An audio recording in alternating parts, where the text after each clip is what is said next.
How to create a Sprint account. So if you want to create a Sprint account, then first of all you need to open up a browser, any browser that you are comfortable with, and I'm here with Chrome browser. Simply go for the search bar and search for Sprint registration, and after searching here on the first search you will have www.sprint.com, and under that you will have registration. You can click on that and now it will take you to the create account page, right? So if you want to create your account on Sprint, then what you have to do is you have to go through the 3 steps.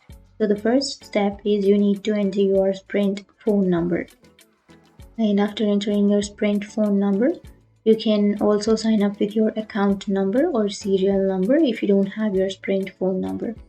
And after entering that you can click on next, and on the next step, on the second step, you need to verify your identity. Like you need to enter your email address and you can verify. And after that, on the third step, you need to create your username and your password. So after creating your username and your password, you can again go for continue or next, and then that's it. And after that, you can use your Sprint account. So that's it. That's the process to register to your Sprint. And if you have any questions, feel free to comment below. Thanks for watching.